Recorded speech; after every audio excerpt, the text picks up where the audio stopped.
कीर्तन, ये दोनों ही जो है भगवान को प्रिय है। नाम वशामि वैकुंठे योगिनाम हृदय च वै मद भक्ता यत्र गायन्ति तत्र तिष्ठामि हम नारद। भगवान स्वयं नारद जी को बोलते हैं, हे नारद, मैं वैकुंठ में नहीं रहता हूँ, मैं योगियों के हृदय में भी नहीं रहता हूँ, मैं उनका हृदय भी छोड़ के भाग जाता हूँ, मैं लक्ष्मी जी को छोड़ के भाग जाता हूँ।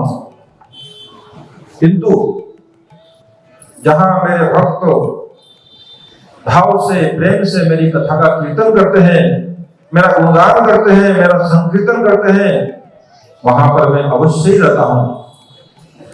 ये भगवान का एड्रेस है। भगवान कहीं मिले न मिले, यहां जरूर मिलेंगे। जहां पर शुद्ध भक्ति से, शुद्ध भाव से, शुद्ध प्रेम से भगवान की कथा होती है, वहां पर प्रथम श्रोता भगवान होते हैं, वहां पर प्रथम वक्ता भी भगवान होते हैं। इसलिए कथा श्रोता हम लोग निमित्त हैं, श्रोता बनकर भी सबके हृदय में वही बैठे हुए हैं और हमारे हृदय में भी वक्ता बनकर वही बैठे हुए हैं। हमको क्या सुनना है, क्या सुनाना है, ये भगवान जानते हैं, भगवान सुनाते हैं। इसलिए भगवान स्वयं हमारे हृदय में बैठ करके वो कथा सुनाएंगे। गौड़ीय मिशन के वर्तमान आचार्य ओम विष्णुपाद परमहंस अष्टोत्तर शतश्री श्रीमद् भक्ति सुंदर सन्यासी गोस्वामी महाराज जी वो खुद हमारे हृदय में बैठ करके हम सबको कथा रस का पान कराएंगे। गौड़ीय मिशन के पूर्वतन आचार्य नित्य लीला प्रविष्ट ओम विष्णुपाद परमहंस अष्टोत्तर शतश्री श्रीमद् भक्ति श्री परिव्राजक महाराज जी जो परम भागवत रसिक और प्रेमिक थे, वे हमको भागवत कथा रस का पान कराएंगे। और हमारे पूर्व गुरुवर्ग हैं श्री श्रीमद् भक्ति श्री भागवत गोस्वामी महाराज जी, श्री श्रीमद् भक्ति केवल वल्लभी गुरु महाराज जी, श्रील भक्ति पटेल तीर्थ महाराज जी, श्रील भक्ति प्रसाद पुरी गोस्वामी ठाकुर जी, जगत गुरु श्रील प्रभुपाद जी, श्रील गौर किशोर दास बाबा जी, श्रील भक्ति विनोद ठाकुर, श्रील जगन्नाथ दास बाबा जी महाराज, ये असली भागवत वक्ता है, ये असली कथा व्यास है, ये शुद्ध कथा प्रेमिक है, यही भागवत के वक्ता है। हम इनका उच्चिष्ट चर्वण करने का प्रयास करते हैं। ये हमारे हृदय में बैठ करके कभी हमारे हृदय में बैठ भक्ति सुंदर सन्यासी महाराज जी आ जाएंगे, कभी परिव्राजक महाराज जी आ जाएंगे, कभी भागवत महाराज जी आ जाएंगे। उनको जब अपना बोलना होगा तो अपना प्रकट हो जाएंगे। तो कभी आप लोगों को लगेगा कि कभी परिव्राजक महाराज जी बोल रहे हैं, किसी को लगेगा भागवत महाराज जी बोल रहे हैं, किसी को लगेगा प्रभुपाद जी बोल रहे हैं।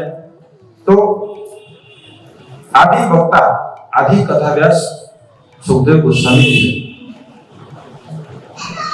इस कलयुग में श्रील भक्ति सिद्धांत सरस्वती गोस्वामी प्रभुपाद जी को सुखदेव गोस्वामी जी का अवतार कहा गया है।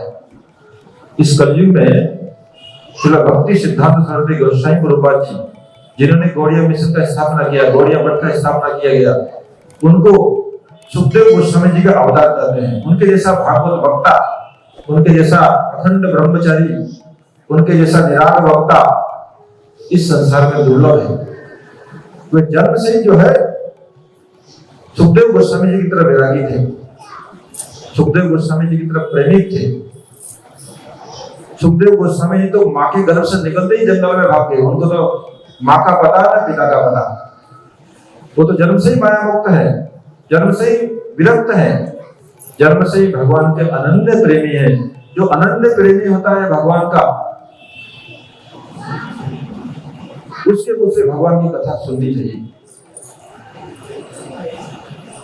वक्ता का अधिकार क्या है, श्रोता का अधिकार क्या है, यह अधिकार निरूपण होना आवश्यक है। इस संसार में बहुत सारे भागवत वक्ता हैं। इन सब वक्ताओं को दो श्रेणी में बांटा गया है, एक निराग वक्ता, एक सराग वक्ता। एक माया मुक्त वक्ता, एक मायाबद्ध वक्ता, एक रसिक वक्ता, प्रेमिक वक्ता, एक भोगी वक्ता जो संसार के भोगों में भी फंसा हुआ है किंतु फिर भी व्यास आश्रम में बैठ करके भागवत कथा का प्रवचन करते हैं। इस प्रकार जो है श्रीमद् भागवत की कथा का अधिकारी कौन है? जो कृष्ण प्रेमी है, जिन्होंने भगवान की अनुभूति प्राप्त की है, जिन्होंने सद्गुरु चरण आश्रय किया है, जो शुद्ध गुरु परंपरा में है और जो संसार से विरक्त है। ग्रस्त व्यक्ति भी भागवत कथा का वक्ता हो सकता है और त्यागी व्यक्ति भी वक्ता हो सकता है। विरक्त होना चाहिए। जनक महाराज जी गृहस्थ आश्रम में रह करके विरक्त है, विधेय राज जनक बोला जाता है।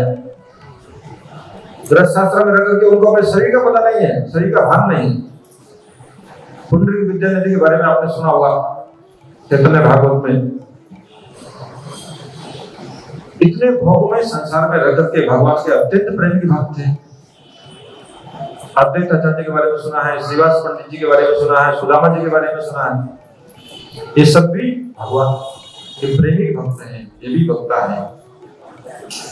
वेदव्यास जी स्वयं गृहस्थ आश्रम में रहे हैं। इस प्रकार जो है यहां पर ये नहीं बताया गया कि गृहस्थ आश्रम या त्यागी आश्रम, त्यागी से सुनना है, गृहस्थ से नहीं सुनना, गृहस्थ से सुनना है, त्यागी से सुनना, ऐसा बात नहीं।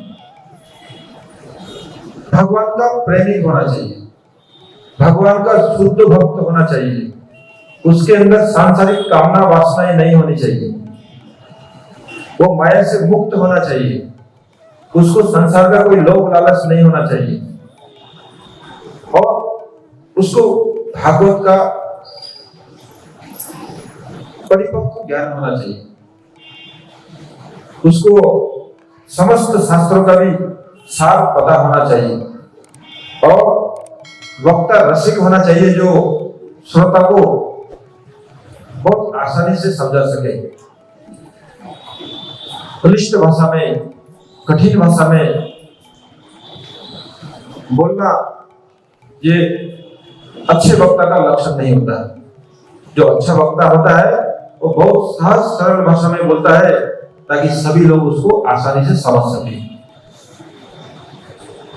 अपने पांडित्य का बखान करने के लिए मैं कितना बड़ा पंडित हूं, मैं कितना बड़ा ज्ञानी हूं, इसको दिखाने के लिए जो वक्ता अपना पांडित्य प्रदर्शन करता है वो भी श्रेष्ठ वक्ता नहीं हो सकता है। उसको सरल से सरल भाषा में भागवत कथा का प्रवचन करना चाहिए। इस प्रकार जो है वक्ता की भूमिका निर्धारित होती है। जो संसार में आसक्त है उसको सराग वक्ता बोलते हैं, जो संसार से विरक्त है, भगवान में पूर्ण रूप से आसक्त है, उसको निराग वक्ता कहते हैं। अपने हृदय में भगवत प्रेम के अलावा, भगवत भक्ति के अलावा, भगवान की सेवा के अलावा उसने अपने हृदय में और किसी कामना को स्थान नहीं दिया।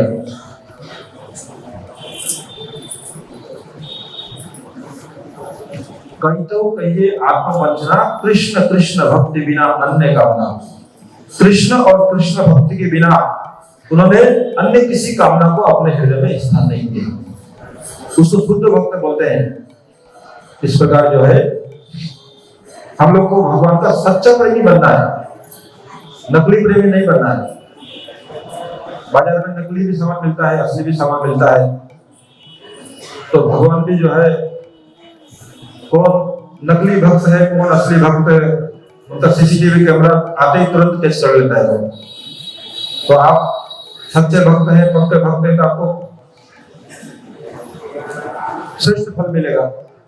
यदि आप पूतना के जैसे कपट रूप धारण करके, कपटता करके आए हैं भगवान के पास में, अपने को बहुत बड़ा भक्त दिखा रहे हैं किंतु असली में भक्ति है नहीं है, तो भगवान उसको भी तुरंत पकड़ लेते हैं। इसलिए जो है भगवान के सामने जब आए, सत्संग में जब आए, तो बच्चे बन के आना है, शिशु बन के आना है। शिशु स्वरूप व्यवहार होना चाहिए। हमेशा हम हमारा गोल को सुनिश्चित करता रहेगा, वो श्रीमद् भागवतम है।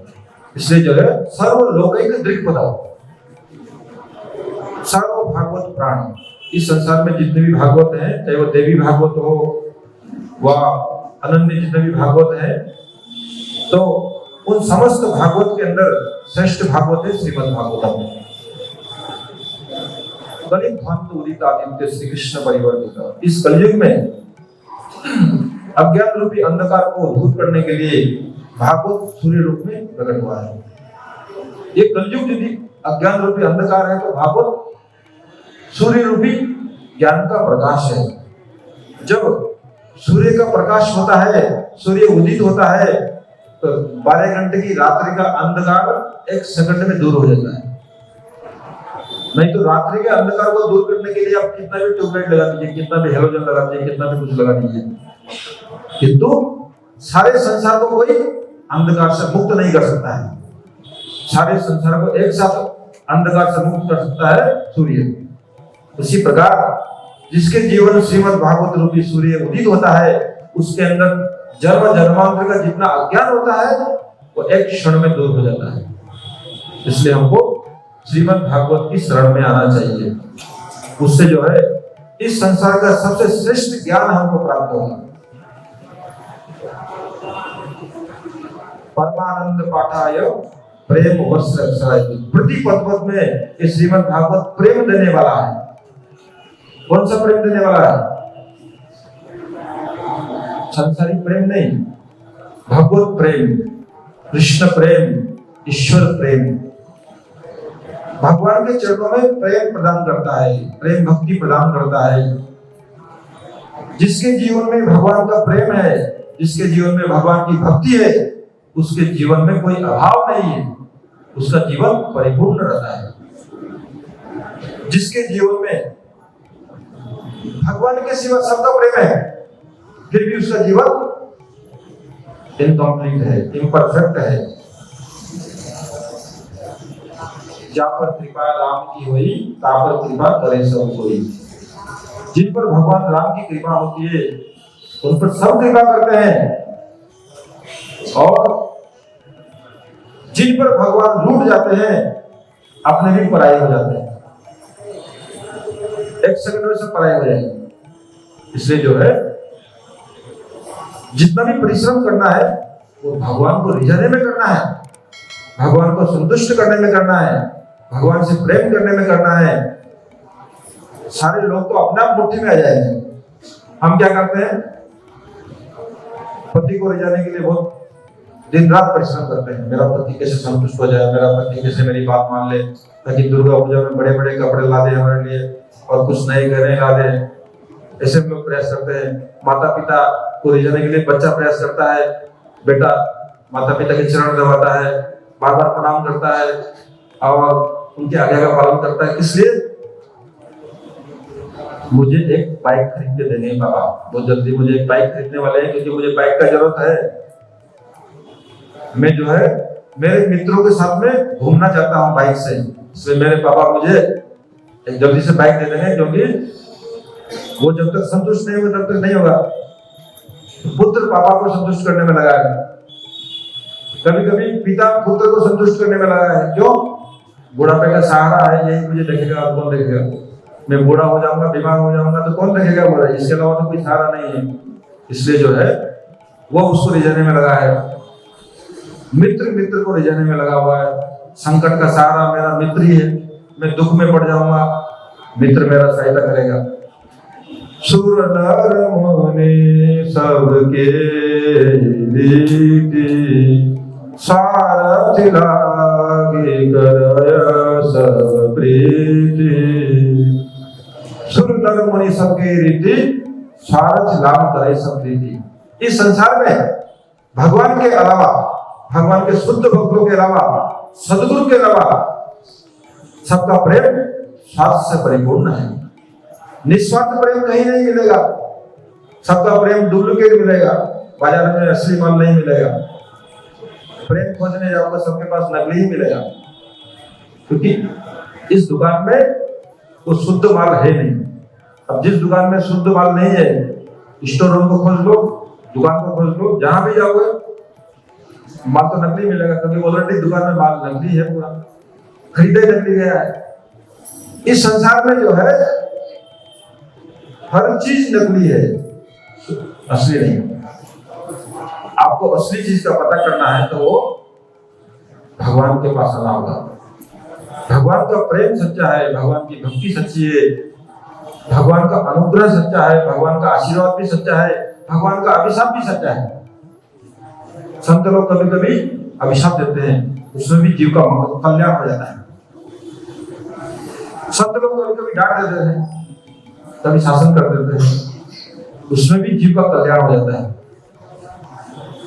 संसार वाले बहुत प्रेम भी करते हैं, तभी वो नरक की तरफ हमको ले जा रहे हैं। इस प्रकार जो है सर्वदा सर्वशक्त्याय श्री कृष्णाय नमस्तुते, इसलिए श्रीमद् भागवत कथा का सर्वदा सत्य सर्वदा सत्य श्रीमद् भागवत कथा, श्रीमद् भागवत कथा का हमेशा सेवन करना चाहिए। क्यों? श्री कृष्ण परिवर्तित, स्वयं भगवान श्री कृष्ण इस कलयुग में अंतर ध्यान करने से पूर्व श्रीमद् भागवत कथा में प्रवेश कर गए। स्वयं भगवान श्री कृष्ण ही भागवत के रूप में प्रकट हुए। जब भगवान अंतर ध्यान करने वाले थे, व्याध नाम के बैरिया ने जब तीर मारा, भगवान के पैर में लगा और भगवान ज्योति के रूप में प्रकट हो गए। और ज्योति के रूप में प्रकट हो गए तो तुरंत श्रीमद् भागवत में समा गए। वो लोग में नहीं गए, अपने धाम में नहीं गए, भागवत जी में प्रवेश कर गए। तो श्रीमद् भागवत जो भगवान श्री कृष्ण का परिवर्तित रूप है, ये भगवान श्री कृष्ण की वाममय मूर्ति है, शब्द ब्रह्म मूर्ति है।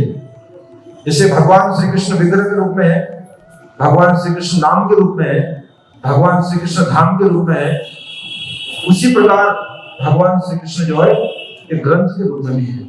ये भगवान का वाममय मूर्ति है, ये भगवान का शब्द ब्रह्म मूर्ति है। इस प्रकार जो है श्रीमद् भागवत साक्षात भगवान श्री कृष्ण है। इसलिए श्री कृष्ण भगवान क्या है? समस्त कामनाओं को पूर्ण करने वाले हैं, समस्त इच्छाओं को पूर्ण करने वाले हैं और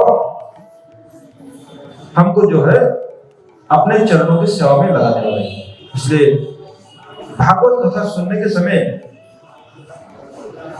अकाम सर्व काम मोक्ष काम उदारते तीव्रेण भक्ति योगेन जजते पुरुषं परम। श्रीमद् भागवत कथा के समय आप कोई भी कामना लेके बैठेंगे, 7 दिन आपकी कामना भगवान जरूर पूरा कर देंगे। कोई भी कामना हो, छोटी से छोटी कामना हो या बड़ी से बड़ी कामना हो, जो आप बनना चाहते हैं, जो आप करना चाहते हैं, एकाग्र मन से आप भगवान की कथा सुनिए, 7 दिन में आपको वो फल दिला देगा। सांसारिक कोई वस्तु भी चाहिए, यहां तक कि मोक्ष भी चाहिए और भगवान का प्रेम चाहिए। जो आपको चाहिए, बोला है यदि आप सकाम हैं आपको सकाम भक्ति भगवान प्रदान कर देंगे, आप निष्काम हैं आपको मुक्ति दे देंगे। आप यदि प्रेमी हैं, शुद्ध भक्त हैं, 7 दिन प्रेम से भगवान की कथा सुन रहे हैं, भगवान आपको अपने चरणों में प्रेम दे देंगे। जो चाहेंगे वो आपको मिलेगा। इसलिए जो है सर्वदा सेव्य श्रीमद् भागवती कथा, श्रीमद् भागवत कथा का सर्वदा सेवन करना चाहिए। मदेक बंधु मत्संगे मद्गुरु मन महाधर मन निस्तावत मद्भाग्य मदानंद नमस्तुते। सनातन गोस्वामी जी बोल रहे हैं कि श्रीमद् भागवत मेरा बंधु है। क्या है? मदेक बंधु, मेरा मित्र है। मित्र क्या करता है?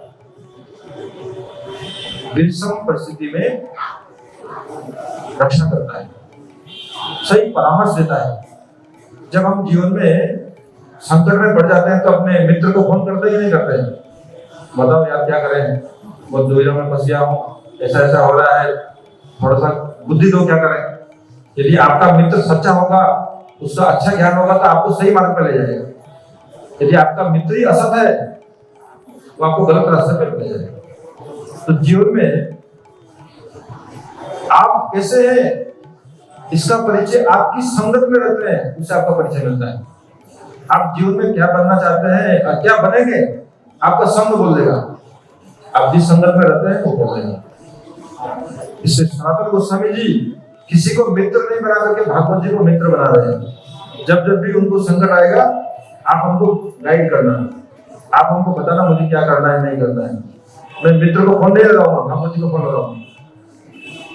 हम भागवत जी को फोन लगाऊंगा मतलब भागवत जी खोल के बैठ जाएंगे, उसमें जो पन्ना खोलेगा उसमें आपका समाधान निकल जाएगा। आप जो पन्ना खोलेंगे उसमें समाधान निकल जाएगा। इसलिए उनको मित्र बताया गया। मदेच बंधु मत्संगी मध्भाग्य नमस्तुते। बोला है मदेक बंधु मत्संगी मत गुरु। और श्रीमद् भागवतम गुरु का भी काम करता है। गुरु क्या करता है? ओम अज्ञानतिमिरन्धस्य ज्ञानाञ्जन शलाकया चक्षुरुन्मिलितं येन तस्मै श्री गुरुवे नमः। गुरुदेव क्या करते हैं? शिष्य को अज्ञान रूपी अंधकार से हटा करके ज्ञान रूपी प्रकाश की ओर ले जाते हैं। तो श्रीमद् भागवतम जो है, जो श्रीमद् भागवत की कथा सुनता है, उसके हृदय में गुरु के रूप में बैठ करके उसको अज्ञान रूपी अंधकार से हटा करके ज्ञान रूपी प्रकाश में ले जाते हैं। उसको अपने जीवन का असली उद्देश्य बताते हैं कि तुम्हारा जन्म क्यों हुआ है, क्यों तुम संसार में आए हो, क्यों तुमको मनुष्य का जन्म मिला है, मनुष्य का जन्म प्राप्त करने के बाद में तुम्हारा कर्तव्य क्या है। बड़ो भाग मानुष तन पावा दुर्लभ सदो ग्रंथ निगावा। बड़ो भाग मानुष तन पावा दुर्लभ सद ग्रंथ निगावा। बहुत बड़े भाग्य से जो है मनुष्य का जीवन प्राप्त होता है। 84 लाख योनि में भटकने के बाद में भगवान दुर्लभ मानव जीवन प्रदान करते हैं। कितने बार हम लोग कुत्ते बने हैं, बिल्ली बने हैं, सुअर बने हैं, गधे बने हैं, भेड़ बने हैं, पशु पक्षी बने हैं, कीट पतंग बने हैं। इतनी 84 लाख योनि में भ्रमण करने के बाद में भगवान ने हमको जीवन दिया है, ऐसा जन्म दिया है जिसके अंदर एकमात्र मुक्ति की प्राप्ति हो सकती है। मनुष्य योनि के अलावा और कोई ऐसा जन्म नहीं है जो हमको भगवान की भक्ति प्रदान कर दे, हमको मोक्ष की प्राप्ति करा दे, भगवान के धाम की यात्रा करा दे, और कोई योनि में संभव नहीं। इसलिए ये मानव जीवन जो है सबसे श्रेष्ठ जीवन है। इस मानव जीवन का उद्देश्य क्या है? भगवान की भक्ति करना। भगवान की भक्ति के अलावा और इस मानव जीवन का कोई उद्देश्य नहीं है। यदि हम ठीक से भजन करते हैं, भक्ति करते हैं, धर्म अर्थ काम और मोक्ष अपने आप खींचा हुआ चलाएगा।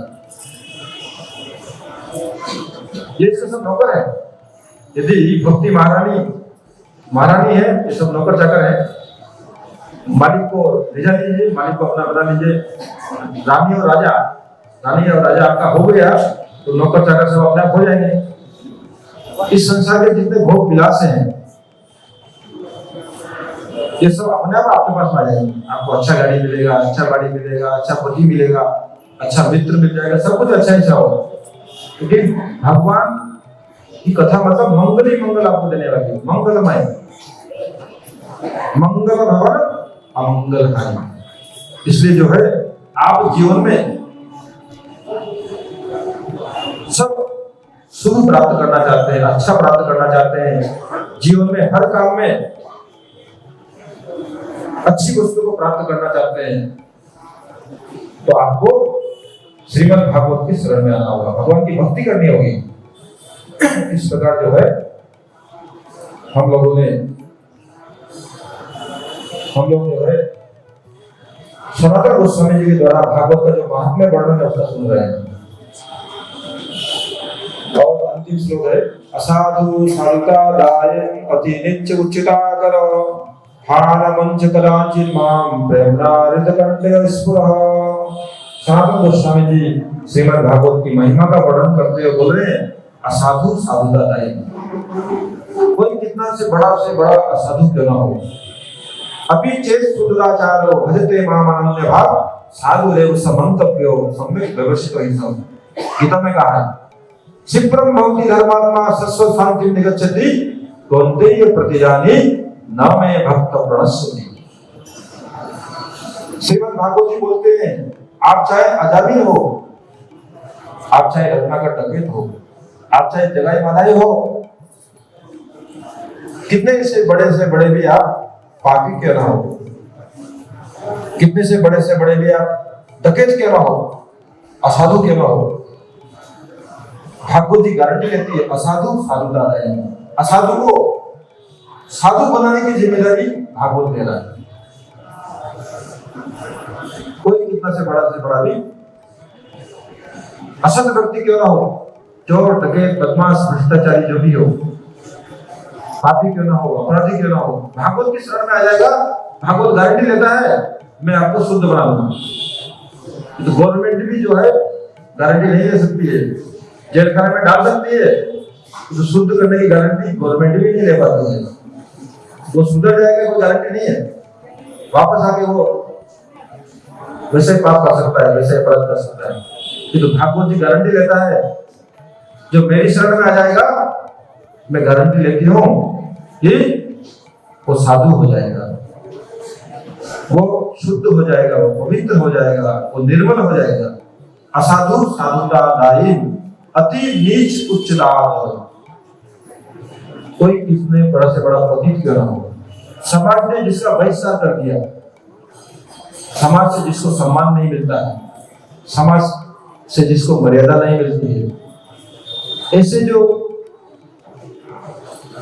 नीच व्यक्ति हैं, जो बहुत पतित हैं, जो अधम हैं, जिनका आचरण ठीक नहीं है, जिनका स्वभाव ठीक नहीं है, ऐसे व्यक्ति भी यदि भागवत की शरण में आता है तो अति नीच उच्चता कर उसको भी उच्च पद प्रदान कर देता है। सबरी जी कितनी निम्न कुल की थी,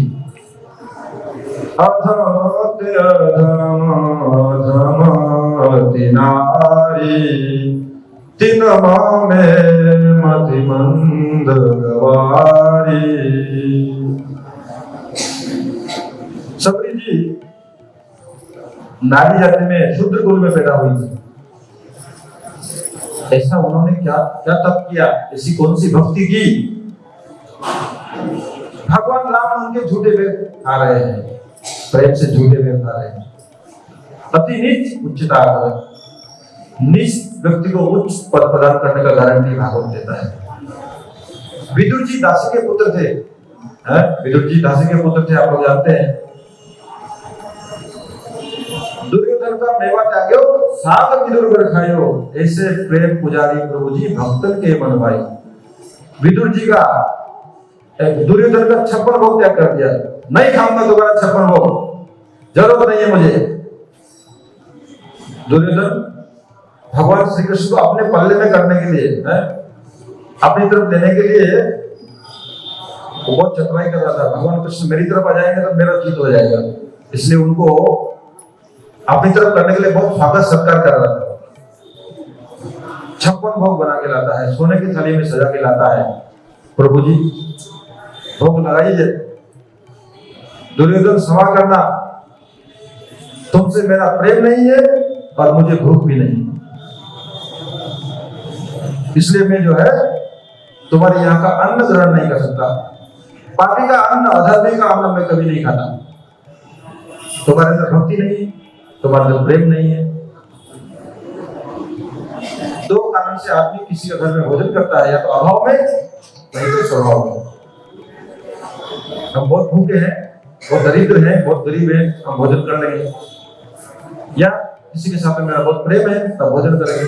कोई प्रेम से बोलता है भोजन करो तब करेंगे, तो तुमसे मेरा प्रेम तो है नहीं, और उतना गरीब में नहीं हूं जब मुझे भोजन नहीं है।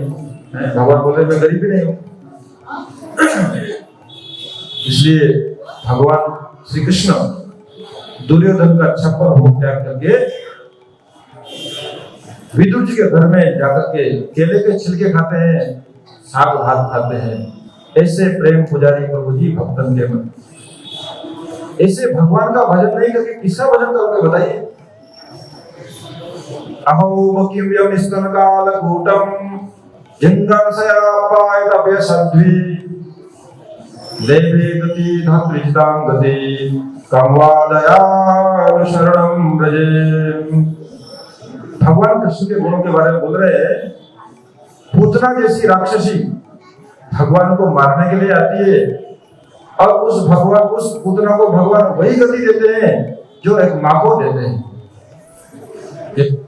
यशोदा माँ के समान गति पूतना को दे देते हैं।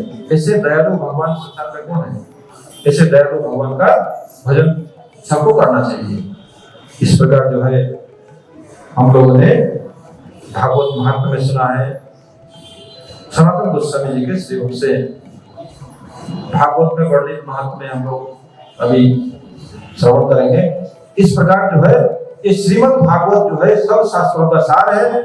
कृष्ण प्रेम देने वाला है, कृष्ण भक्ति देने वाला है, समस्त कामनाओं को पूर्ण करने वाला है और अपने चरणों की भक्ति प्रदान करने वाला है। इसलिए आप जो भी प्राप्त करना चाहते हैं आपको श्रीमद् भागवत कथा प्रदान कर देगी। इसलिए सबसे मेरा विनम्र निवेदन है, एकाग्र मन से इस श्रीमद् भागवत कथा का 7 दिन आप लोग श्रवण करिएगा। हम लोग श्रीमद् भागवत कथा का महात्म्य श्रवण कर रहे थे कि भागवत कथा सुनने से क्या फल मिलता है, भागवत क्या है, उसी प्रसंग में हम लोग श्रवण कर रहे हैं। श्रीमद् भागवत का प्रथम और द्वितीय स्कंद इस भगवान श्री कृष्ण के चरण है और तृतीय और चतुर्थ स्कंद भगवान के जंगे हैं। पंचम स्कंद भगवान की नाभि है और भगवान का जो वक्ष स्थल है जिसको हम लोग छाती बोलते हैं, शिरा बोलते हैं, वो षष्ठ स्कंद है। सप्तम और अष्टम स्कंद भागवत की दोनों भुजाएं हैं, भगवान श्री कृष्ण की दोनों भुजाएं हैं। नवम स्कंद भगवान श्री कृष्ण का कंठ है, गला है। उनका प्रफुल्लित मुख कमल, भगवान का जो प्रफुल्लित मुखमंडल है वो 10वां स्कंद है। भगवान का जो ललाट है वो 11 स्कंद है और भगवान का जो सिर है वो 12 स्कंद है। इस प्रकार जो है 12 स्कंदात्मक जो भागवत है वो साक्षात भगवान श्री कृष्ण का स्वरूप है। हम लोग श्रीमद् भागवत की महिमा पुराणों में सुनते हैं कि एक बार देवर्षि नारद जी सर्वत्र भ्रमण करते करते वृंदावन में पहुंचते हैं। वहां पर देखते हैं एक युवती नारी रोदन कर रही है, रो रही है और उसकी गोद में 2 बूढ़े व्यक्ति सो रहे हैं और युवती नारी विलाप कर रही है वृंदावन के अंदर। नारद जी पूछते हैं, नारद जी क्यों पूछने लगे? हम लोग तो पूछते नहीं है। संसार में से बहुत दुखी लोग आते जाते रहते हैं, कितने आ रहे हैं कितने जा रहे हैं, क्या फर्क पड़ता है, कौन पूछने जाएगा? पूछने जाएगा तो अभी कुछ देना पड़ेगा, मुझे कुछ मांगेगा। संत हृदय नवनीत समाना, कभी कहे कोविद कहना न जाना। तो संत हृदय जो है ऐसा नहीं होता है, वो दूसरे के दुख से दुखी होता है, दूसरे के सुख से सुखी होता है। मक्खन की तरह उसका हृदय कोमल होता है।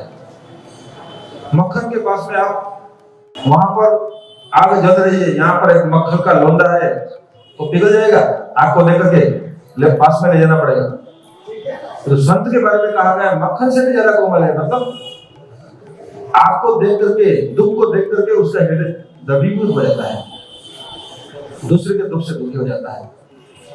नारद जी देख रहे हैं वृंदावन धाम के अंदर जहां पर कोई दुखी नहीं रहता है, जहां पर सब लोग आनंद से रहते हैं, वहां पर वृंदावन के अंदर एक युवती नारी दुखी है और उसकी गोद में दो बूढ़े बूढ़े सो रहे हैं। नारद जी पूछते हैं, देवी तुम कौन हो, क्यों रोदन कर रही हो? बोलती, मैं भक्ति देवी हूँ, ये ज्ञान और वैराग्य मेरे दो पुत्र हैं। मैं दक्षिण भारत में मेरा जन्म हुआ, उधरी में पली बड़ी, यहाँ पर आकर के मैं जवान हुई, किंतु मेरा दुर्भाग्य है कि वृंदावन में आते मेरे जवान बच्चे बूढ़े हो गए। ये पहले जवान थे तो वृंदावन में आते बूढ़े हो गए। मैं तो बहुत प्रयास कर रही हूँ, वेदों का मंत्र सुना रही हूँ, बहुत कुछ कर रही हूँ, जितना भी अनुष्ठान हो सकता है मैं करती हूँ, किंतु मेरे दोनों पुत्र जो है जवान नहीं हो रहे हैं। जवान की तो बात छोड़िए, गंभीर टीचर से उठ भी नहीं रहे हैं, सोए हुए। तब जो है नारद जी भक्ति देवी का दुख कैसे दूर हो उसके लिए भ्रमण कर रहे हैं, सबसे पूछ रहे हैं कैसे जो है भक्ति देवी का दुख दूर हो। भ्रमण करते करते जो है हरिद्वार में पहुंचते हैं। वहां पर सनत सनातन सनंदन कुमार से मुलाकात होती है और नारद जी उनसे भक्ति महारानी के दुख के बारे में बोलते हैं। सनत कुमार बोलते हैं, सनकादि कुमार, हे नारद जी, भक्ति महारानी के दुख का दूर करने का एकमात्र उपाय है श्रीमद् भागवत कथा का श्रवण। यदि भक्ति महारानी दोनों पुत्रों को लेकर के भागवत की कथा में आ जाए, भागवत की कथा सुने, 7 दिन के अंदर ये लोग जवान हो जाएंगे फिर से। तो हरिद्वार के अंदर जो है श्रीमद् भागवत कथा सप्ताह का आयोजन होता है। भक्ति महारानी वहां पहुंचती है, इसी तरह से उनके पुत्रों को भी ले जाया जाता है और जैसे जैसे श्रीमद् भागवत कथा आरंभ होती है वैसे वैसे जो है ज्ञान और वैराग्य पहले तो अंगड़ाई देते हैं, उसके बाद में धीरे धीरे उठ बैठते हैं और देखते हैं थोड़ी देर के अंदर ही जवान भी हो जाते हैं और फिर नृत्य करने लग जाते हैं। ये श्रीमद् भागवत कथा का फल, अर्थात बोलने का उद्देश्य है भक्ति के पुत्र ज्ञान वैराग्य है। जहां भक्ति होती है वहां पर ज्ञान और वैराग्य अपने आप आ जाता है। किंतु वृंदावन ऐसा प्रेम का स्थान है जहां पर ज्ञान और वैराग्य उसके अनुगत होकर के रहते हैं, उस पर आधिपत्य नहीं कर पाते हैं। इसलिए जो है जहां भक्ति होती है वहां पर ज्ञान वैराग्य अपने आप आ जाता है। भगवान की भक्ति ठीक से करना है, वैराग्य भी आ जाएगा और सब शास्त्रों का ज्ञान भी हमारे अंदर आ जाएगा। दूसरी कथा जो है गोकर्ण उपाख्यान है, गोकर्ण महाराज जी के बारे में है। एक बार जो है आत्मदेव नामक ब्राह्मण जो तुंगभद्रा नदी के किनारे वास करते थे, बहुत अच्छे ब्राह्मण थे, समाज में उनकी बहुत यश प्रतिष्ठा थी, किंतु उनको एक बड़ा दुख था कि उनके कोई संतान नहीं थी। इस दुख से दुखी होकर के एक बार आत्महत्या करने के लिए तुंगभद्रा नदी में जा रहे थे। रास्ते में एक संत से मुलाकात हो गई।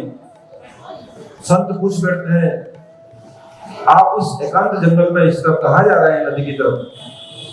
बोले, मैं आत्महत्या करने जा रहा हूँ। बोले, आत्महत्या क्यों करने जा रहे हो? तुम तो बहुत खट्टे कट्टे सब लगते हो, तुम्हारा तो कोई देखने में तो नहीं लगता कि तुमको आत्महत्या करनी चाहिए। बोले है संत प्रवर, मैं बहुत दुखी हूँ, मैं इतना ज्यादा दुखी हूँ, इतने ज्यादा ताने समाज से मुझे सुनने को मिलते हैं कि मैं अब आत्महत्या करने जा रहा हूँ, मेरे कोई पुत्र नहीं है, मैं बिना संतान के कारण जो है आत्महत्या करने जा रहा हूँ। तो संत बोलते हैं, तुम आत्महत्या मत करो, आत्महत्या करना बहुत बड़ा पाप है, तुमको प्रेत लेने में जाना पड़ेगा और बहुत कष्ट भोग करना पड़ेगा, ये बहुत बड़ा अधर्म है, ऐसा नहीं करना चाहिए। बोले, आप कितना भी ज्ञान मुझे दीजिए, कितना भी गीता भागवत का ज्ञान दीजिए, वो मेरा कान में प्रवेश नहीं करेगा। मैं आत्महत्या करूंगा तो आत्महत्या करूंगा। यदि आप मुझे पुत्र का वरदान दे सकते हैं, पुत्र प्राप्ति के लिए कुछ व्यवस्था कर सकते हैं, तो मैं बचूंगा, नहीं तो मैं मरने जा रहा हूं। तो संत देख रहे हैं कि मेरे सामने आत्महत्या कर रहा है, मुझे भी अपराध लग जाएगा, पाप लग जाएगा, कुछ उपाय करना चाहिए मुझे, मेरे सामने कैसे मरने दूंगा इसको। उन्होंने एक फल उसको दे दिया। ये तो संत ने उसका भाग्य पढ़ के देख लिया कि 7 जन्म तक उसका कोई पुत्र नहीं है। फिर भी जो है संत जो है, जैसे भगवान कर्तुम अकर्तुम अन्यथा कर्तुम समर्थ होते हैं, असंभव को संभव कर देते हैं, हाँ को ना कर देते हैं, साधु भी ऐसा करने में समर्थ होते हैं। क्यों? उनको भगवान पर भरोसा होता है, मेरे ठाकुर जी कर देंगे, वो खुद कर सकते हैं तो मेरी बात भी मान लेंगे वो, इसलिए भगवान के भरोसे वो जो है कर देते हैं। फल दे दिया, फल को लेकर के आते हैं, अपनी पत्नी धुंधली को देते हैं, और धुंधली जो है वो दुष्ट प्रकृति की महिला थी, वो गर्भ धारण नहीं करना चाहती थी। गर्भ धारण करने का कष्ट कौन करे?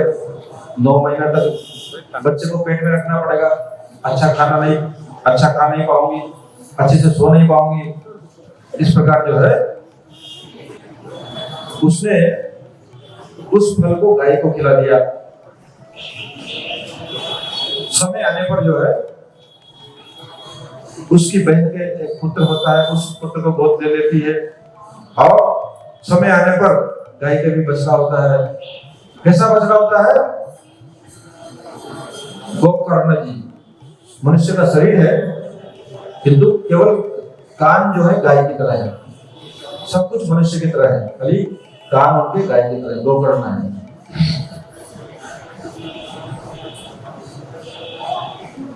तो गोकर्ण जी संत का प्रसाद है, इसलिए वो विद्वान थे, बहुत पंडित थे, भगवान के भक्त थे, सब शास्त्रों को ज्ञान था।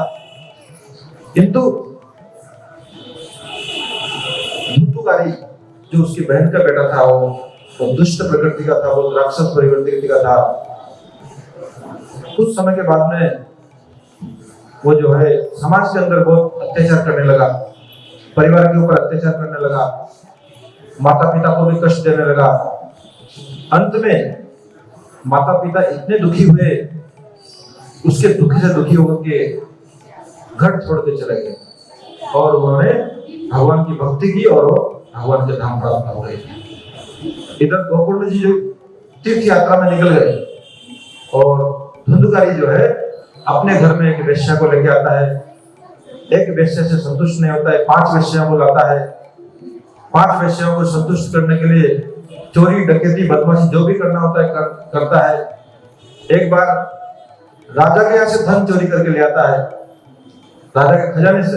इतना बड़ा डकैत बन गया कि राजा को भी नहीं छोड़ा।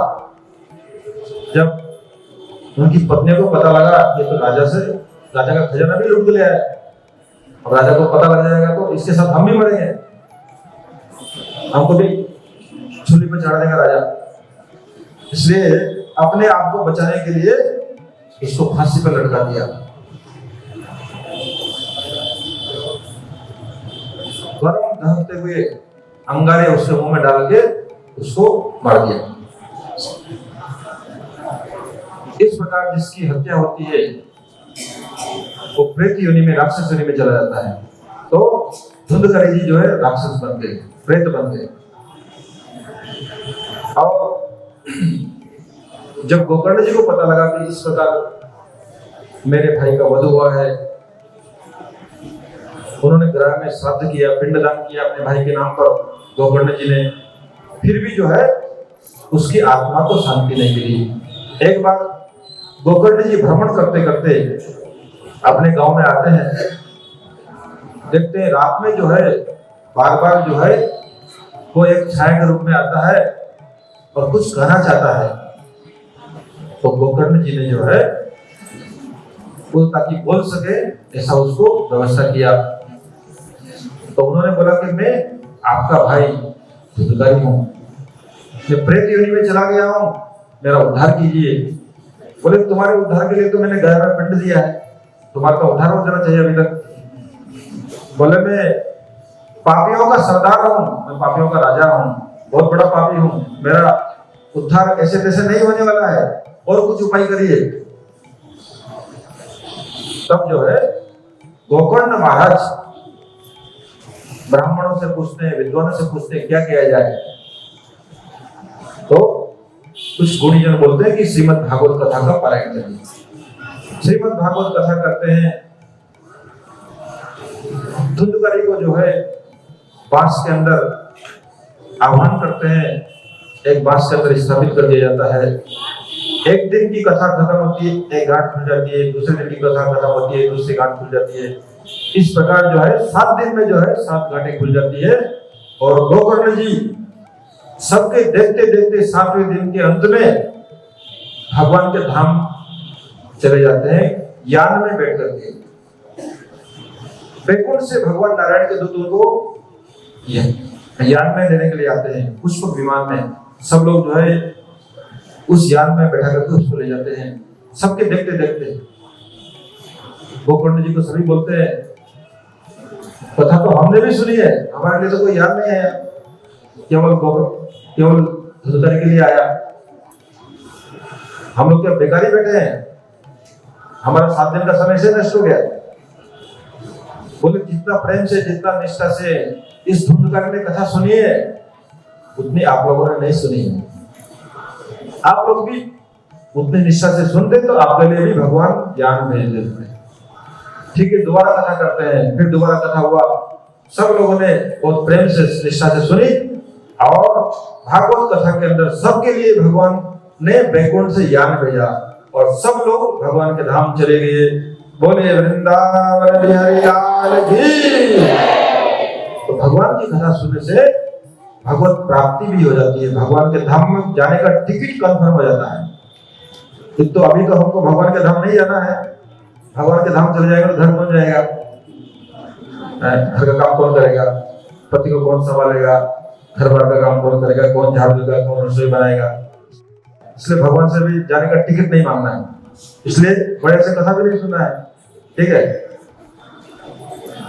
यदि हमको भगवान के धाम जाने की इच्छा हो तो हम लोग मन से सुनेंगे,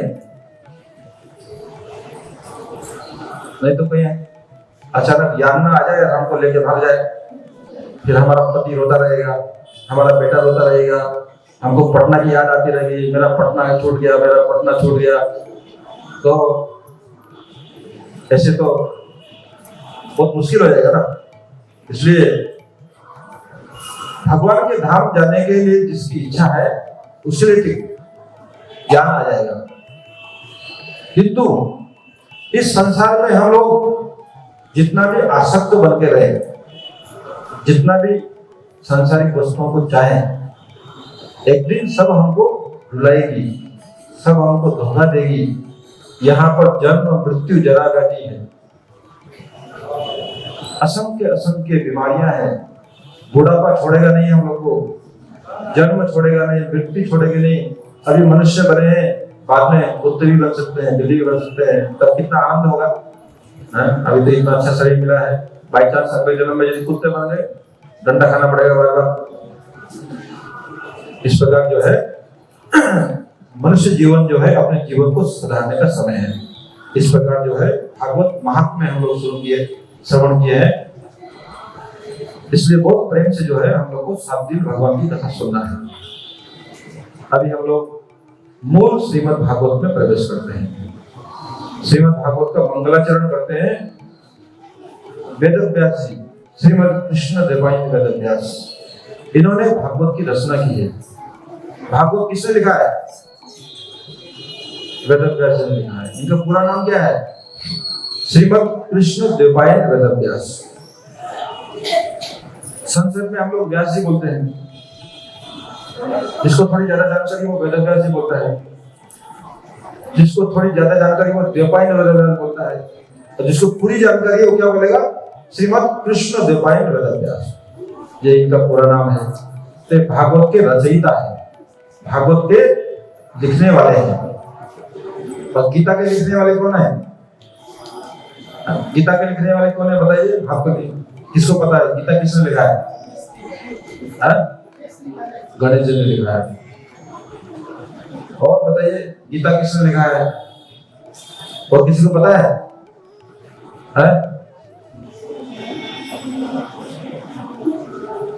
गीता के मूल लेखक कौन है? मूल लेखक टाइप राइटर की बात नहीं कर रहे हैं, टाइप तो कोई भी कर देगा, एक बोल रहा है वो टाइप कर देगा।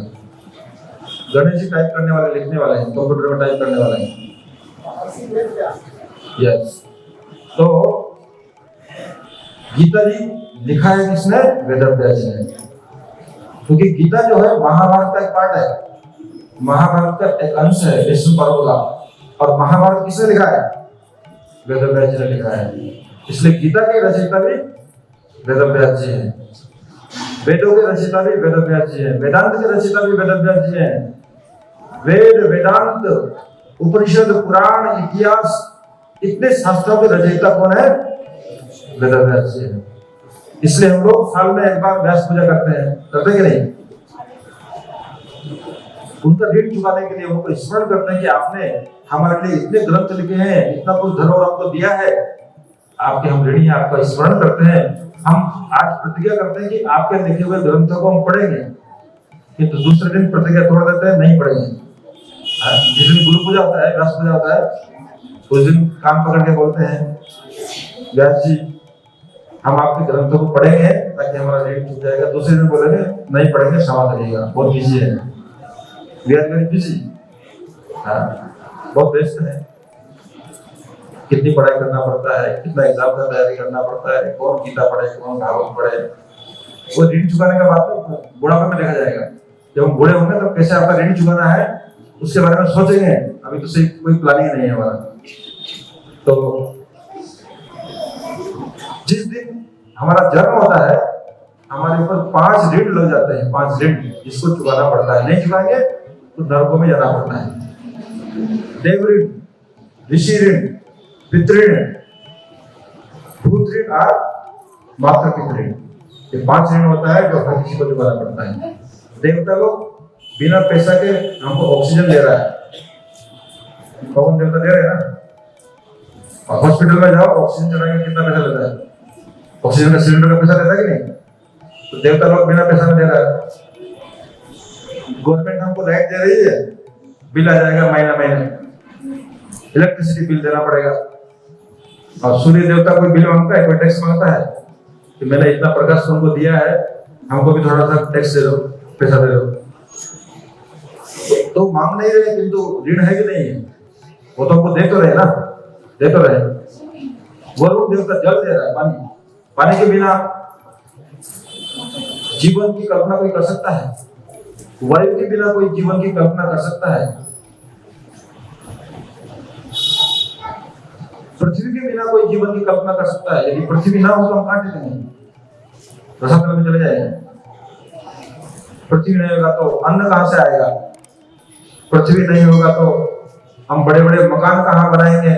हमारा मकान नीचे धस जाएगा। पृथ्वी जितना भी 40 साल मकान बनाइए, एकदम पृथ्वी माता जी की नाराज हो गई, नहीं मैं अभी भगवान के पास जाऊंगी, मुझे नहीं रहना है, मुझे बहुत आपसे नाराजगी है, तुरंत पृथ्वी मैया भाग गई, सब डूब जाएंगे, रसातल में चले जाएंगे।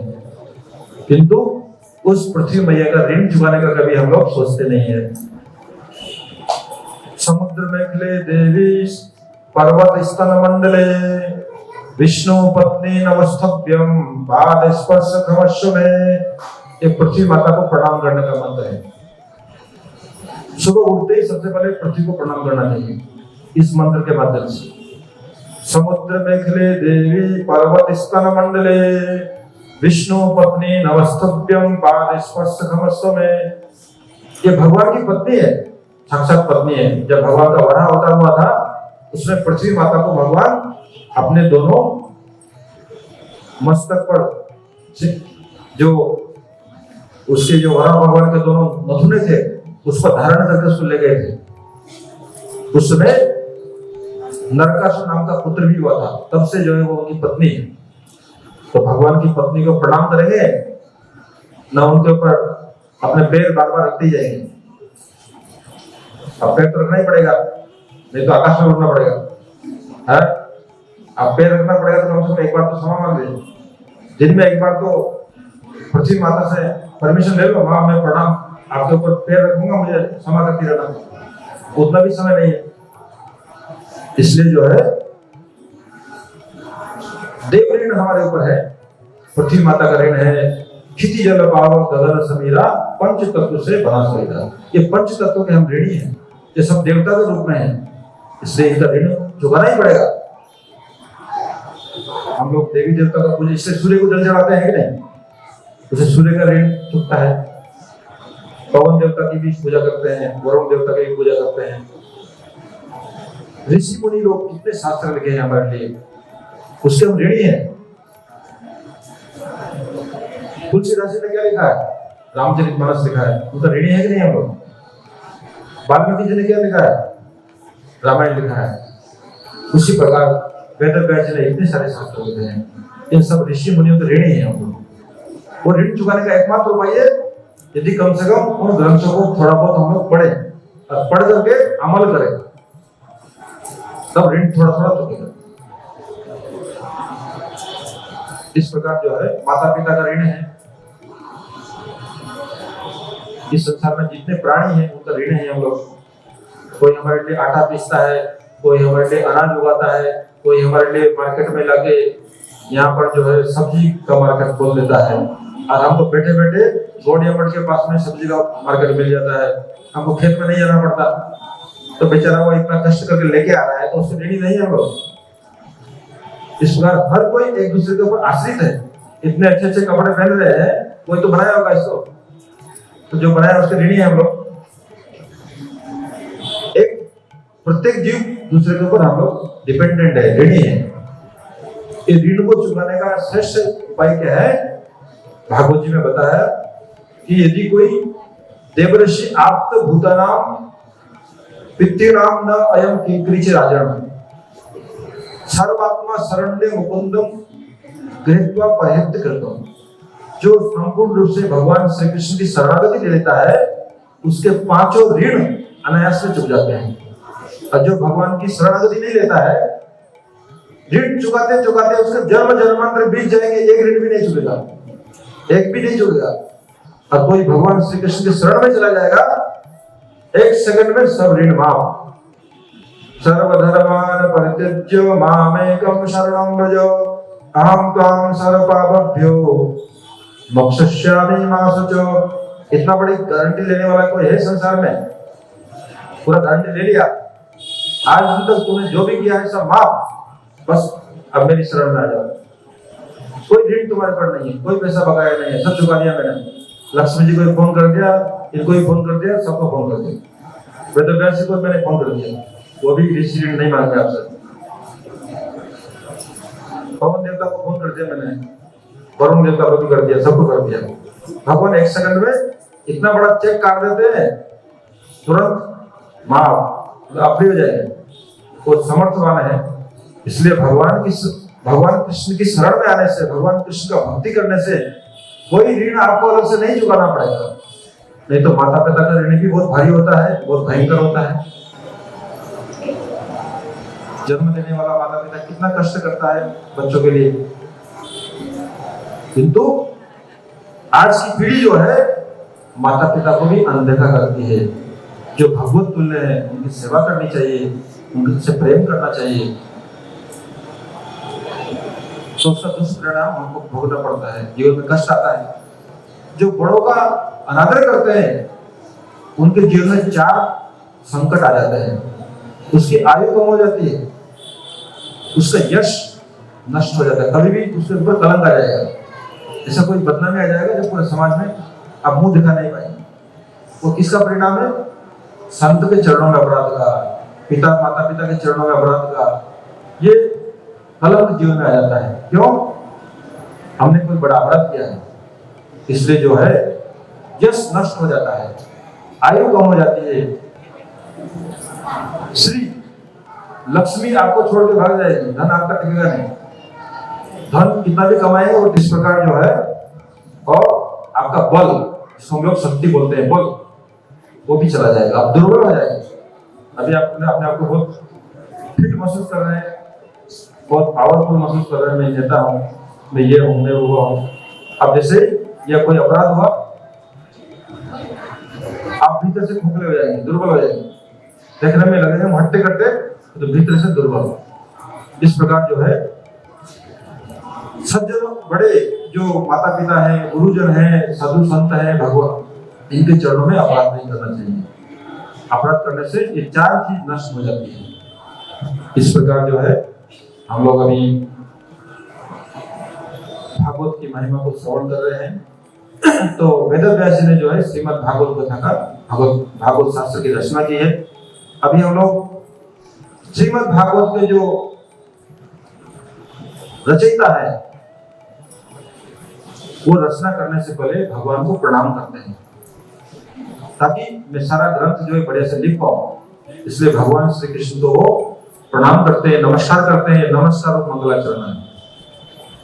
जन्मादियस्य यतो अन्यात् इतरतश्चर्थेषु विज्ञस्वरात् तेन ब्रह्म हृदयादिकवयो मुह्यन्ति यत सूरयः तेजवारिमृतां यथा विनिमयो यत्र त्रिसर्गं मृषा धाम्ना स्वेन सदा निरस्तकूपं सत्यं परम धीमहि। वेदव्यास जी प्रणाम करते हैं, जो सृष्टि स्थिति और प्रलय इसके रहस्य को जानते हैं और जो पूर्ण स्वतंत्र हैं, जिन्होंने ब्रह्मा जी के हृदय में वेदों का ज्ञान प्रदान किया एवं जिनकी लीलाओं से सारे देवता लोग मोहित हो जाते हैं। कभी ब्रह्मा जी मोहित हो जाते हैं, कभी शिव जी मोहित हो जाते हैं, कभी इंद्र मोहित हो जाता है। ये सारे देवताओं को भगवान मोहित करते ही रहते हैं। मुह्यन्ति यत् सूरयः तेजवारिमृतां यथा विनिमयो यत्र त्रिसर्गं मृषा। जैसे हम लोग जल के अंदर कभी स्थल का भ्रम होता है, जैसे दुर्योधन को हुआ था। तो दुर्योधन जो है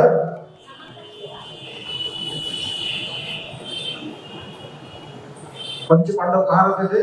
राष्ट्रीय यज्ञ के समय जब राष्ट्रीय यज्ञ हुआ था, हस्तिनापुर में तो दुर्योधन था। उधर कौन सा राज्य उनको दिया था?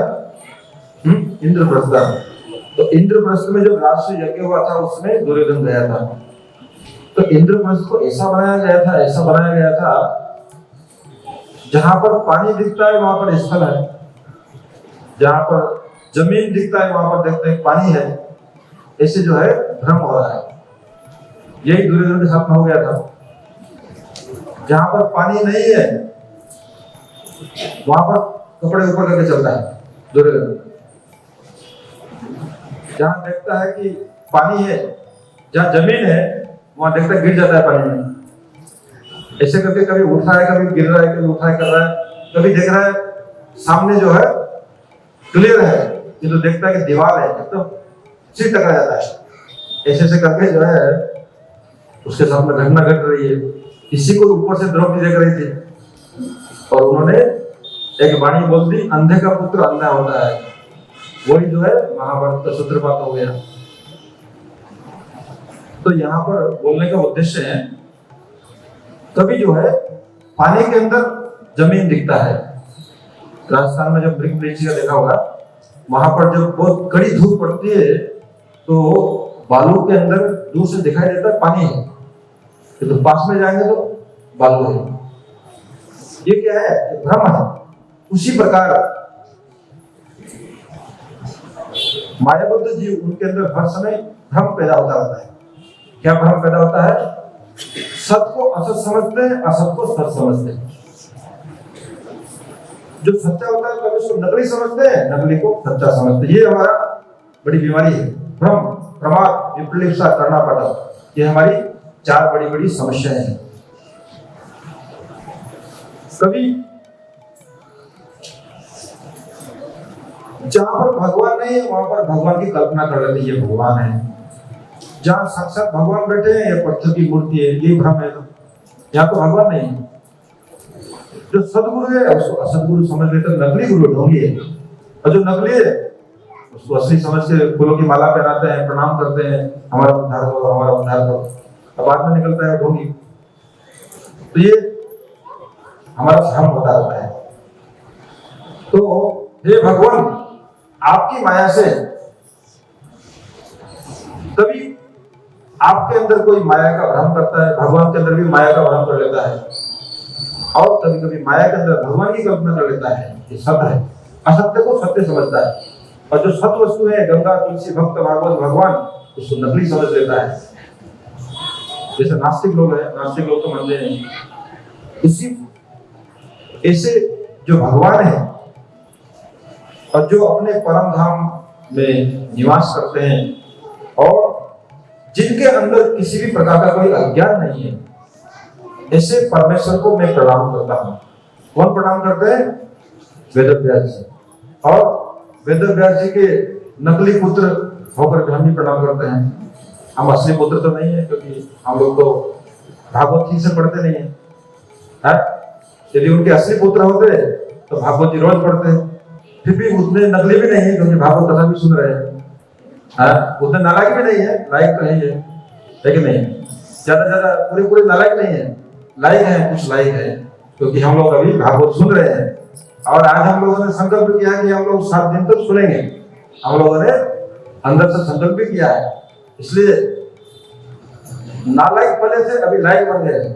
अभी हम लोग लायक है, क्योंकि हम लोगों ने आज संकल्प किया है कि हे वेदव्यास जी, आपका ऋण थोड़ा बहुत तो चुकाने का प्रयास करेंगे, 5% तो चुका देंगे कम से कम 7 दिन का भगवान का कथा सुन करके। इसलिए हम लोग अभी पूरे नालायक नहीं है, लायक है। तो यहाँ पर भगवान को प्रणाम करते हैं। दूसरे श्लोक में श्रीमद् भागवत का प्रतिपाद्य विषय, जिसको हम लोग वस्तु निर्देश रूप मंगलाचरण बोलते हैं। श्रीमद् भागवत का विषय वस्तु, श्रीमद् भागवत में क्या वर्णन किया है, श्रीमद् भागवत में क्या वर्णित है, और श्रीमद् भागवत हमको क्या देने वाला है, वो भी जो है यहाँ बताया है। धर्मः प्रज्वलित कैतवत्र परमो निर्मस्तनां शतां यद्यं वास्तवत्र वस्तु सेवदं तापत्रयवन्मूलनम् श्रीमद्भागवते महामुनिकृते किं वा परेश्वरः सद्यो हृदय अवरुद्धते अत्र देवी सुसुधुरि तत्क्षणात्। धर्मः प्रज्वलित कैतवत्र, इस श्रीमद् भागवत में निष्कपट धर्म का वर्णन किया गया है, सर्वोत्तम धर्म का वर्णन किया गया है। क्योंकि यहाँ पर जो है ईर्ष्या रहित धर्म, जहां पर कोई ईर्ष्या ना हो, मत्सरता ना हो, और जो निर्मत्सर संतों को प्रिय हो। काम क्रोध लोभ मोह मद और मत्सर, ये 6 जो है जीव के परम शत्रु हैं, जो जीव का विनाश करते रहते हैं। कभी हमारे जीवन में काम आता है, कभी क्रोध आता है, कभी लोभ आता है, कभी मोह आता है, कभी मद आता है, कभी मत्सरता आता है। ये आकर के हमारे जीवन में बड़ा संकट पैदा कर देते हैं। कभी अचानक ईर्ष्या हमारे अंदर आ जाएगी। मेरा देवर इतना बड़ा किसे हो गया, मेरे बाद में तो इसने बिजनेस शुरू किया था, तो देखो अचानक भगवान ने क्या लीला किया, मुझसे बड़ा हो गया, मुझे सहन नहीं होता है, बहुत जलन होती है अंदर से, वापस इसका बिजनेस डाउन हो जाना चाहिए। तो बेचारे उसमें देवर का क्या कहा, उससे भाग्य से उसको मिल रहा है, ये ईर्ष्या है। कभी देवरानी से ईर्ष्या हो जाती है, भगवान इसको जल्दी उठा लो, आप इसका दुख मुझे सहन नहीं होता है, इसका कुछ हाथ पैर तोड़ दो, हाथ पैर टूट जाए तो अच्छा है, हमको परेशान न करे। तो इस प्रकार जो है ईर्ष्या हम लोग करते रहते हैं। तो इन 6 शत्रुओं के अंदर सबसे बड़ा शत्रु बताया गया है ईर्ष्या को। काम क्रोध लोभ मद, काम क्रोध लोभ मोह मद और मात्सर्य, इन सबसे बड़ा शत्रु कौन सा है? ईर्ष्या, जिसको हम लोग मत्सरता बोलते हैं। तो भागवत में कहा गया है निर्मत्सराणाम शताम, जो निर्मत्सर संतों का प्रिय धर्म है, जो निर्मत्सर संतों का प्रिय ग्रंथ है। यदि संत बनने के बाद में, साधु बनने के बाद में भी ईर्ष्या रहती है, जेलस रहता है, तो हम भी सच्चे साधु नहीं।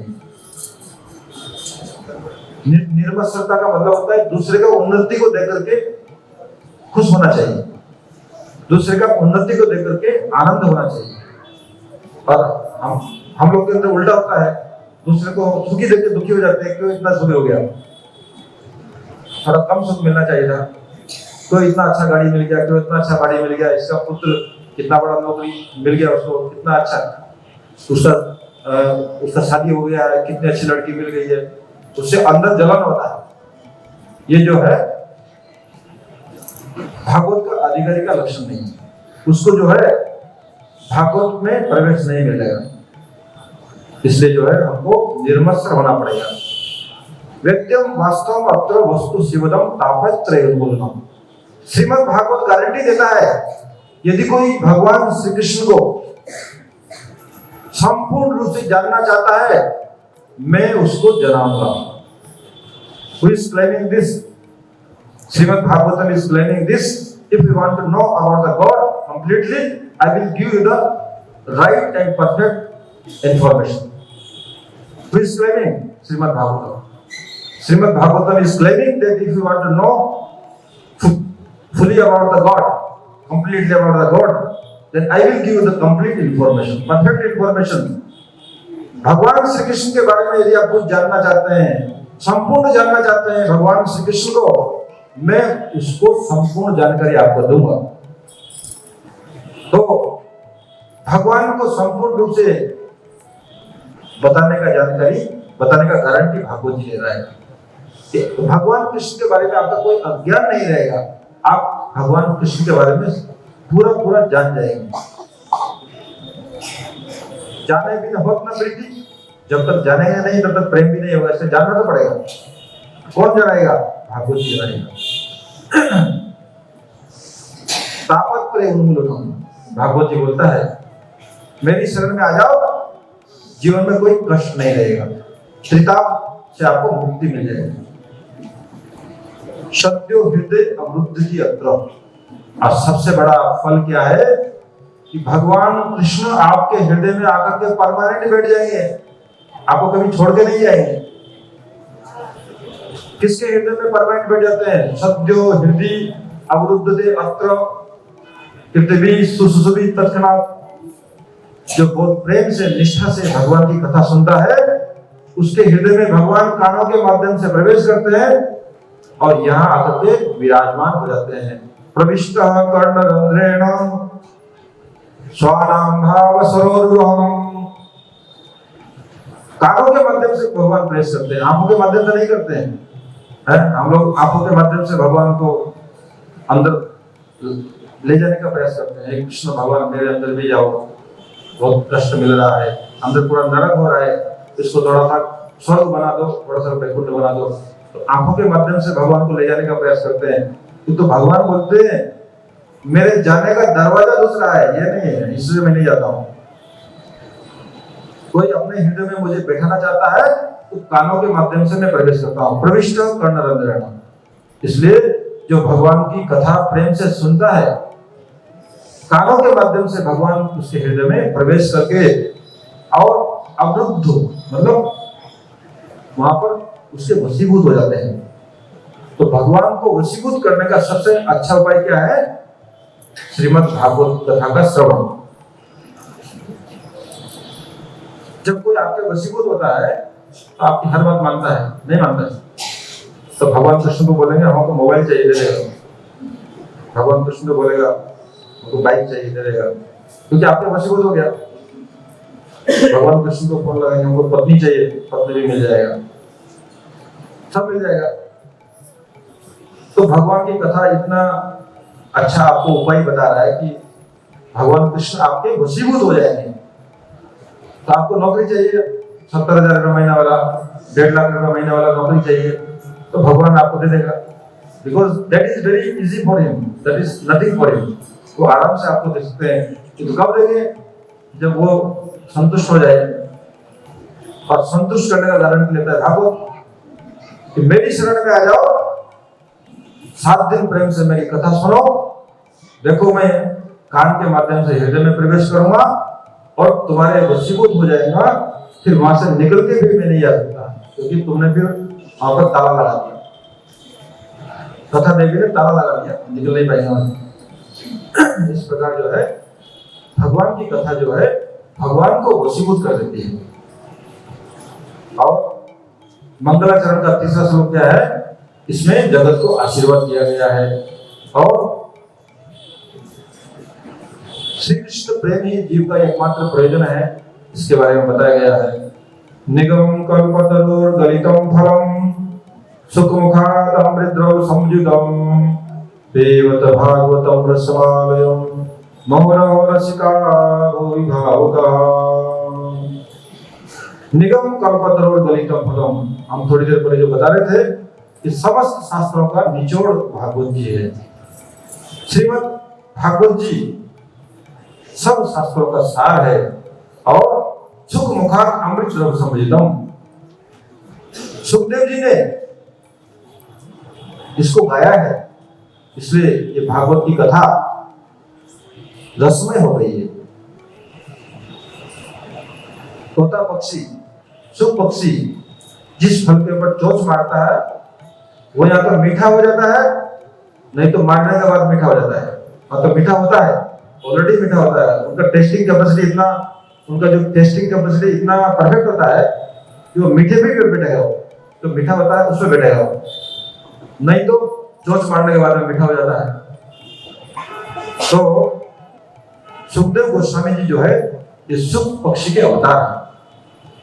सुखदेव गोस्वामी जी भगवान का जो गोलोक धाम है वहां पर सुख पक्षी के रूप में निरंतर कृष्ण का गुणगान करते हैं और सुख पक्षी राधा रानी का गुणगान करता है और सुख सारिका, और सारिका जो है कृष्ण का गुणगान करती है। दोनों का कंपटीशन चलता रहता है। वो सुख पक्षी जो है सुखदेव जी के रूप में अवतार लिए हैं, इसलिए सुख मुखा अमृत द्रव संयुतम। सुखदेव गोस्वामी जी के मुंह से भागवत कथा निकलने के कारण वो अमृतमय हो गई है, ये कथा रसमय हो गई है। पीबत भागवतम रसमालयम मोहरव रसिका भुवि भावुका।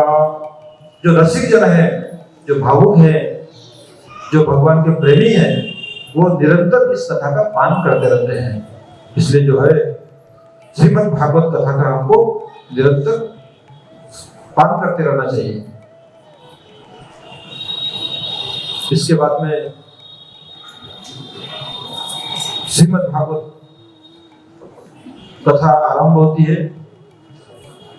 ओम नैमिषे अनिमिषित्रे ऋषे शौनकादयो शत्रम स्वर्गाय लोकाय समम आशतः। नैमिषारण्य महातीर्थ है, यहाँ पर जो है शौनकादि ऋषि 1000 साल तक भगवत प्राप्ति के लिए यज्ञ कर रहे हैं। उस यज्ञ का उद्देश्य क्या है? भगवान की प्राप्ति हो जाए। इससे पहले ये सभी लोग ब्रह्मा जी के पास में गए थे, भयंकर कलयुग आने वाला है, कोई ऐसा स्थान बता दीजिए जहां पर निर्विघ्न रूप से आपका भक्ति कर सके, आपका भजन कर सके। ब्रह्मा जी ने एक मानस चक्र छोड़ा। वो मानस चक्र की जो निमी होती है, जो उसका नुकीला पोर्शन होता है चक्र का, वो नैमिषारण्य में जाके गिरा। तो ब्रह्मा जी ने बोला जहां पर मेरा चक्र गिरेगा वही आपके लिए भजन का अच्छा स्थान है। तो इसलिए उस जगह का नाम नैमिषारण्य पड़ गया। इसी नैमिषारण्य तीर्थ में शौनकादि ऋषि जब तक कर रहे हैं, उसी समय अचानक जो है सुत गोस्वामी पाद जी का आगमन होता है और सुत गोस्वामी जी को लोग व्यास आसन में बैठाते हैं और उनसे 6 प्रश्न करते हैं। कितने प्रश्न करते हैं? प्रथम प्रश्न क्या है? भूरिणि भूरि कर्माणि सदप्यादि विभागशः अतो साधु यत्र सारं समद्वित्ते मनीषया ब्रूहि भद्राय भूतानां येन आत्मा सुप्रसीदति तत्र तत्र अंजसा आयुष्मान भवता यत् विनिश्चितं पुंसाम् एकान्तश्रयो तन्न संसितुम् अर्हसि। प्रथम प्रश्न कर रहे हैं, तत्र तत्र अंजसा आयुष्मान भवता यत् विनिश्चितं। हे सुत गोस्वामी जी, आप समस्त शास्त्रों के परम ज्ञाता है, क्योंकि आपने साक्षात सुखदेव जी से भागवत सुना है। आपने वेद व्यास जी से सारे ग्रंथ अध्ययन किया है। सुध गोस्वामी जी वेद व्यास जी के शिष्य हैं, उन्होंने सारे शास्त्रों का अध्ययन किया उनसे, और सुखदेव गोस्वामी जी के मुझसे उन्होंने भागवत कथा सुना है। इसलिए हम आपसे जानना चाहते हैं जीव के परम कल्याण का उपाय क्या है, क्या करने से जीव का परम मंगल होगा, परम कल्याण होगा, वो उपाय कृपा करके हमको बताइए। और दूसरा प्रश्न किया, इस संसार में करने और सुनने के लिए असंख्य रास्ते हैं। करने के लिए अनेक कर्म है, सुनने के लिए और पढ़ने के लिए अनेक ग्रंथ है, तो हमको क्या सुनना चाहिए, क्या करना चाहिए, ये श्रेष्ठ उपाय बताइए। अर्थात समस्त शास्त्रों का सार हम जानना चाहते हैं। समस्त शास्त्रों का सार क्या है? शास्त्र सारम, समस्त शास्त्रों का निचोड़ क्या है, सार क्या है, वो हम जानना चाहते हैं। तीसरा प्रश्न है, सूत जानासि भद्रं ते भगवान सत्वतांपति देवक्यां वसुदेवस्य जातो यस्य चिकित्सया। भगवान श्री कृष्ण देवकी और वसुदेव जी के घर में क्यों अवतार लिए? अवतार प्रयोजनम किम, उनके अवतार का क्या कारण है? इसलिए भगवान श्री कृष्ण को गोलोक धाम छोड़ के आना पड़ा। सुषमाणानाम अरसि अनुवर्णितम यस्य अवतार भूतानाम सेवाय च भवाय च। भगवान के कितने अवतार हैं, भगवान ने कितने अवतार लिए? पांचवा प्रश्न क्या है? तस्य कर्माणि उदाराणि परिगीतानि सूरिभिः ब्रूहिणः सतधानानां लीलया दत्तः कला। भगवान श्री कृष्ण ने अवतार लेकर के क्या क्या लीलाएं की, मैं भगवान श्री कृष्ण के द्वारा की हुई समस्त लीलाओं को सुनना चाहता हूँ। अर्थात मैं भगवान श्री कृष्ण की कथा सुनना चाहता हूँ, क्या क्या उन्होंने लीलाएं की। और अंतिम प्रश्न क्या किया? ब्रूहि योगेश्वरे कृष्णे ब्रह्मणे धर्मवत्मये स्वाम काष्ठामधिनापेते धर्मः कं शरणं गतः। भगवान श्री कृष्ण के अंतर्ध्यान के बाद धर्म किसकी शरण में गया? जब तक भगवान श्री कृष्ण से भगवान ने धर्म की रक्षा की, भगवान के जाने के बाद में इस कलयुग में कौन धर्म की रक्षा कर रहा है? इन 6 प्रश्नों का उत्तर देते देते देते देते 18,000 वाली भागवत जी हो गई। कितनी हो गए? 18,000 श्लोक इसमें हो गए 6 प्रश्नों का उत्तर देते देते। आज 12 स्कंद हो गए, 365 अध्याय हो गए, इतना मोटा ग्रंथ हो गया 6 प्रश्नों का उत्तर देते देते। तो इन 6 प्रश्नों का उत्तर ही क्या है? श्रीमद् भागवत है।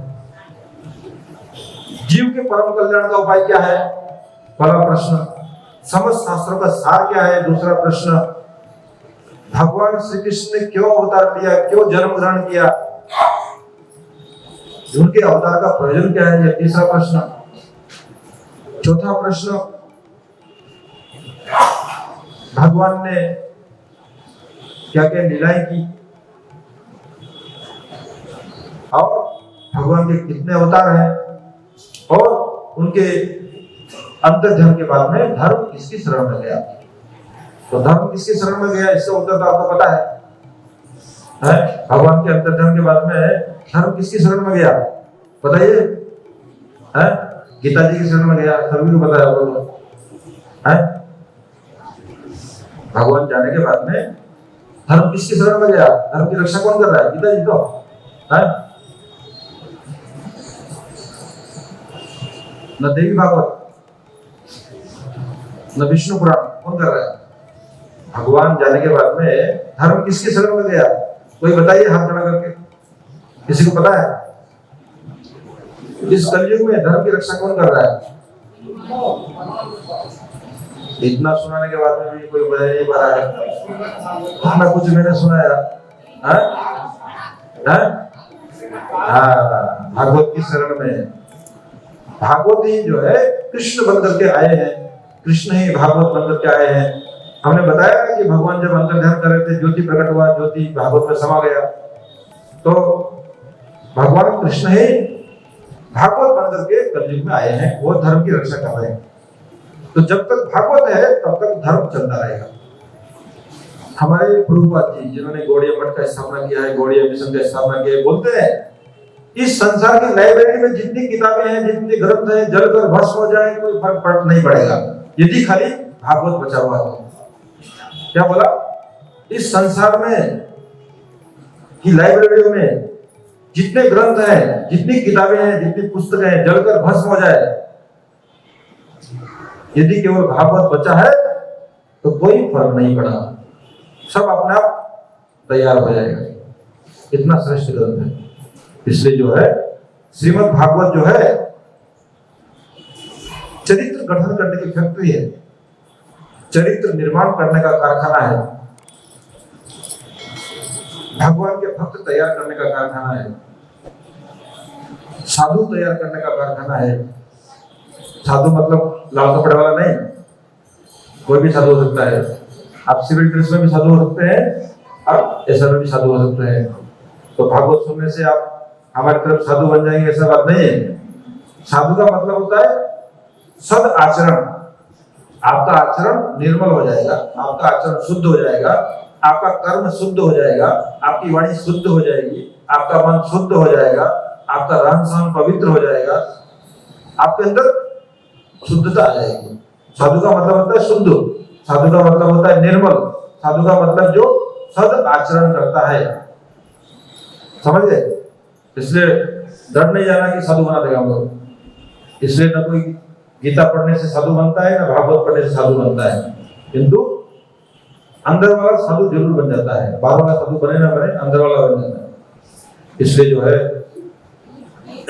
हम लोग आज यहीं पर भागवत का विराम देते हैं। भागवत का प्रसंग बहुत बड़ा है, धीरे धीरे हम लोग आगे बढ़ते रहेंगे और 7 दिन के अंदर भागवत का पूर्णावधि होगा।